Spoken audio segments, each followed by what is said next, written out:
দুদিন পর যার বর সাজার কথা ছিল সেই মানুষটি সাজল কাফনে। মায়ের যেখানে পুত্রবধূকে বরণ করে নেয়ার কথা, সেখানে ছেলেকে না পাওয়ার আর্তনাদে ভেঙে পড়েছেন মা। আমার বুকের দুন কিভাবে কোথায় কি হয়ে গেল আমি জানি না বুকে দিল আমি আমার।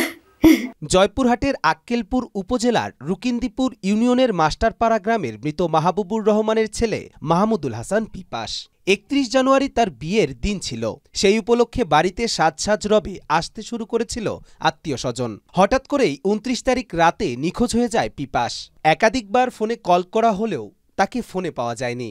ঠিক রাত ৯টার দিকে তার ফোন বন্ধ পাওয়া যায়। ওর গত ৩১ তারিখে বিয়ের কথা ছিল।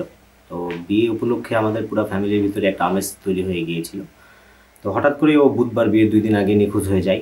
২৯ তারিখে বিকেল ৪টার দিকে আমার ভাইয়ের সাথে সর্বশেষ কথা হয়েছে।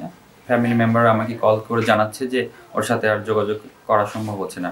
আমি তো খুব ঘাবড়ে গেলাম যে কেন ফোন রিসিভ করতেছে না বা ফোন বন্ধ কেন। আমি সেই রাতে ঢাকা থেকে চলে আসছি জয়পুরহাটে। ভোরবেলা নামছি, সকালবেলা আমি থানাতে গিয়েছি।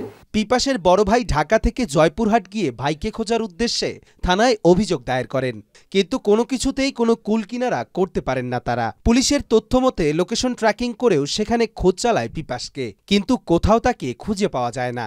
দুদিন পরে জয়পুরহাট সদর উপজেলার ধারকি সাতিঘাট এলাকায় তুলসীগঙ্গা নদীর বাঁধের পাশের একটি বাঁশঝাড় থেকে তার ঝুলন্ত মৃতদেহ পাওয়া যায়। ওখানে যে এসআই ছিল উনি বলল যে আপনার ভাইয়ের লাস্ট লোকেশনটা আমরা এমনি দেখতে পাচ্ছি, এটা ধারকি বাজার। আমরা একটু পরিচিত মাধ্যমে একটু চেষ্টা করেছি, তো অনেক খোঁজাখুঁজি করার পরে কোথাও পাই না। ২ তারিখ পরে তো একটা ফোন কল আসে ধারকি থেকে। তো ওখান থেকে বলে যে এরকম একজন অজ্ঞাতনামা অবস্থায় আপনারা এসে একটু কনফার্ম করে যান। তো আমরা খুব দ্রুত ওখানে যাই, ঘটনাস্থলে যাই, গিয়ে দেখি হ্যাঁ ওটা আমার ভাই। পরিবারসহ এলাকাবাসীর দাবি পিপাস অত্যন্ত মিশুক প্রকৃতির ছেলে। আত্মহত্যা করার মতো মানুষ সে নয়।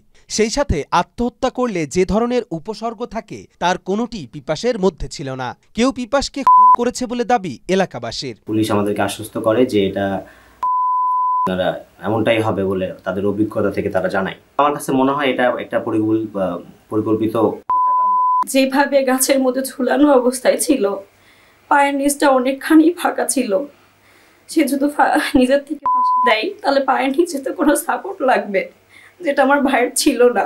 আমার ভাইয়ের যে সিমটমগুলো আমি দেখেছি, এগুলো থেকে আমি বুঝতে পারতেছি যে কেউ আমার ভাইকে হত্যা করেছে। সে যেমন সুন্দর, তার মন মানসিকতা খুব সুন্দর। সে কিছু বললে কখনো কেউ ফেলতে পারত না। তাকে যেভাবে পাওয়া গেছে মনে হয় না সে আত্মহত্যা করছে, কারণ সে আত্মহত্যা করার মতো ছেলেই না। পিপাসের খুনিদের ফাঁসির দাবিতে ৪ ফেব্রুয়ারি জয়পুরহাট শহরে একটি মিছিল বের করে এলাকাবাসী। তাদের একটি দাবি সুষ্ঠু তদন্ত সাপেক্ষে চিহ্নিত করা হোক এবং তাদের আইনের আওতায় এনে ফাঁসি দেয়া হোক। আমার মায়ের বুক খালি করেছে, আমাদের কুল থেকে আমাদের আদরের ছোট ভাইকে কেড়ে নিয়েছে। আমি আমার ভাই হত্যাকারীদের বিচার চাই। এটা যদি হত্যাকাণ্ড বা যদি অন্য কিছু হয় তাহলে আমরা এর প্রতিবাদ এবং বিচার চাই।